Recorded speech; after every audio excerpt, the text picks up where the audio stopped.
Hello everybody, my name is Ilya, this is Beasley. And I'm Tyler. Together we make up Kovray. This week we've got something that you folks have actually requested a few times now.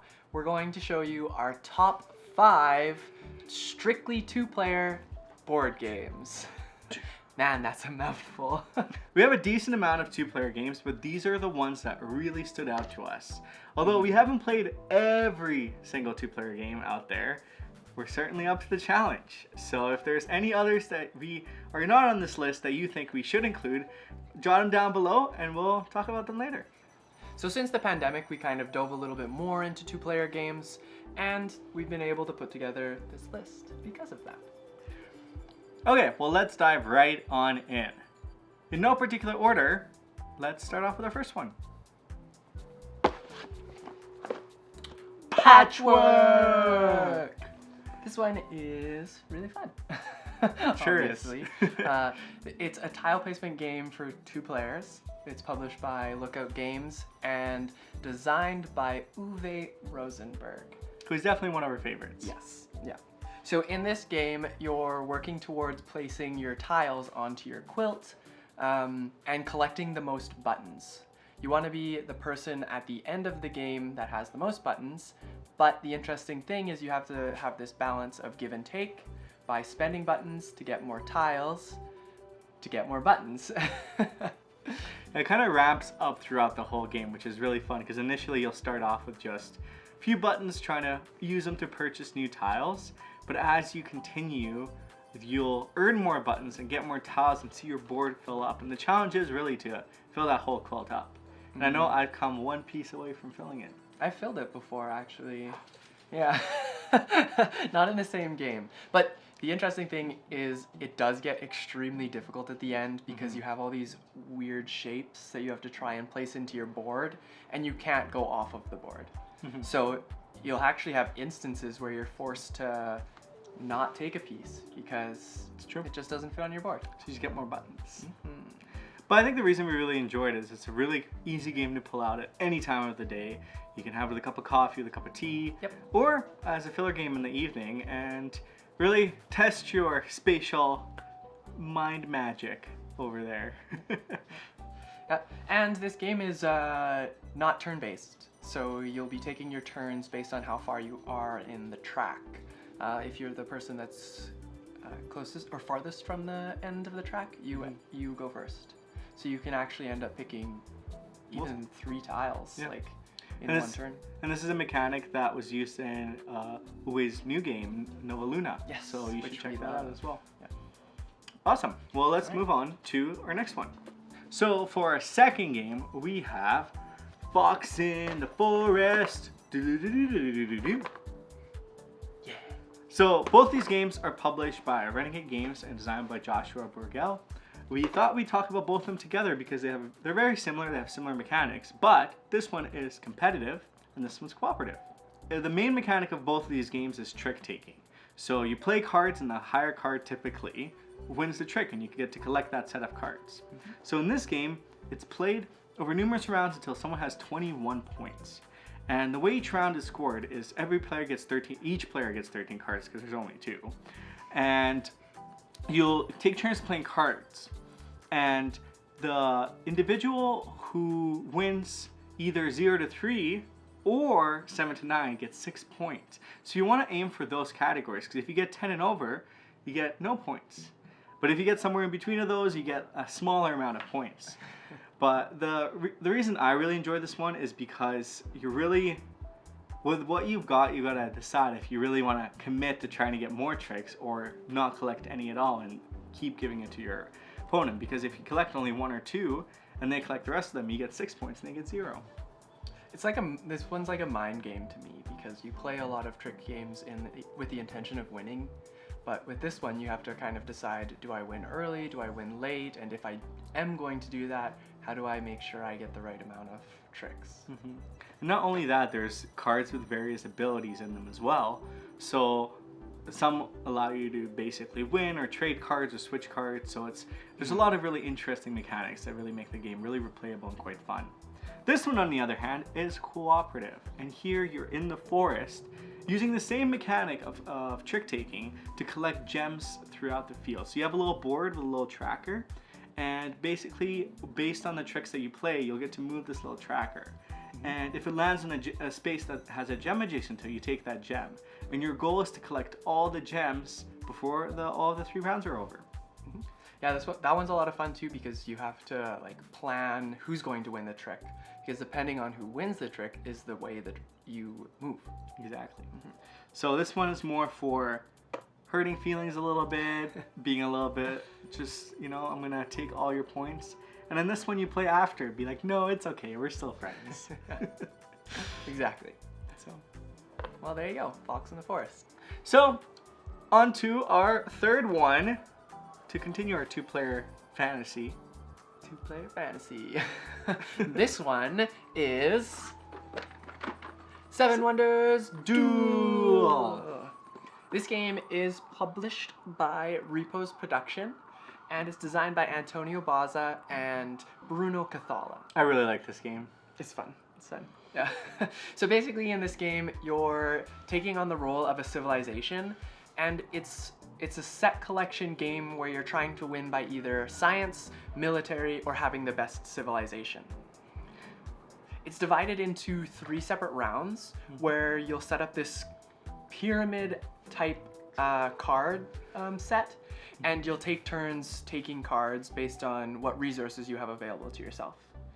You'll also be given unique wonders that you can build throughout the game, and those will add more depth to your civilization and also help you build more things. It's a lot of fun, and at the end of the day, I think science is probably my favorite way to win the game, but military is also just feels so good. Sure does. I think my favorite part about this game is that there's multiple things going on at the same time, but it doesn't feel overwhelming. Yeah. So at the military, it's more of a tug and pull. So you're like trying to get the military tracker to move your way, where in science it's more of a set collection. So you're looking for those unique symbols, but at the same time you're also trying to collect cards, and there are some hidden cards that get flipped over when they're uncovered, but there's some that so you kind of have to plan around and create the strategy of how you want to proceed through the 7 wonders. Yeah, exactly. And it's interesting because you can see what the other player is doing, and you can work with that knowledge to kind of either block them from getting the card that you think they're going for, or like tease them into taking the card that you don't need so that it reveals the card that you do need. Exactly. And I think it also proves to show like really important thing of 2-player games that we really enjoy is that it's really easy to focus on what your opponent is doing, because in a multiplayer game it's very hard to account for everybody's strategy and see what they're doing, but here you really get to focus, and I can see like looks like Tyler might be going for a military victory there. Be a shame if anyone was to take this powerful military card. True though. The only other thing I'll say about this game is if you've played anything on the PC that's related to like Civilization 5 or those Civ games, then I think you'll really enjoy this game. So I would highly recommend picking it up. Yeah. And if you grew up with the original 7 Wonders, this also is a great game for you. Very true. Now let's take a look at Watergate. So Watergate is published by Capstone Games and designed by Matthias Kramer. This game is super interesting because you're either the Nixon administration who's trying to build enough momentum to just get through the term and get out of office, or you are the newspaper editor who's trying to connect enough evidence to 2 informants to get Nixon out of there. Now, the way the game is played is super, super interesting. There's a lot of really clever tug and pull mechanisms, because at the beginning of your turn, you'll have momentum, initiative, trackers in the middle. Initiative helps determine who goes first, and momentum essentially helps Nixon win, and the newspaper editor should really prevent Nixon from winning by taking it. But then you also have these little evidence trackers, and they're super neat because they are various colors, and they allow you to build tracks from Nixon to the informants. But it also allows Nixon to black out some of the tracks and block the newspaper editor from succeeding. Yeah, making it harder to build that straight course towards uncovering what Nixon has done, or the Nixon administration has done. So it's a really interesting and fun game, and I think the part that I really enjoy the most is the amount of history and resources the rulebook actually provides around the whole Watergate scandal. Yeah, it's very interesting. I was familiar with the Watergate scandal, but I wasn't super familiar with it, and this kind of like opened my eyes a little bit more to it, so I appreciate that. Lots of cool resources in there that you should definitely check out. But speaking more about the mechanics of the game, it's such a fun tug and pull game. Yes. There's kind of like Seven Wonders Duel, there's so many different paths that you can kind of take if you really want to prioritize the momentum tracker, and that's all you're really going to go for. But you also have all these interesting cards in your hand as well that help you achieve a lot of the conditions that you would want in the game and help you outsmart your opponent. I think my favorite character in Watergate is the journalist, because you're trying to connect all the pieces, and I just enjoy playing him a little bit more. I really like Nixon because you get to move that momentum counter, and it's really stuck on it, so it makes it fun. Yeah, it works for us. It sure does, but it is really nice to switch up those characters and try different things every now and then. Yeah, definitely. Well, on to the next one. So for the last one of our strictly two-player favorite top games series, we have Haven. Haven. So this game is published by Red Raven Games. It's designed by Elf Seagart, and the art is done by Ryan Lockett. Ryan has to be one of my personal favorite artists. And designers too. Yes, yeah. He always adds these cool nature, like feely type games, and the story that he creates, and I'm sure that everybody at the team at Red Raven Games helps develop, is just stunning in my opinion. So Very immersive experience for exactly. sure. And Haven's definitely no exception. No exception here. So in Haven, you're basically battling as the city or nature over this particular piece of sacred land.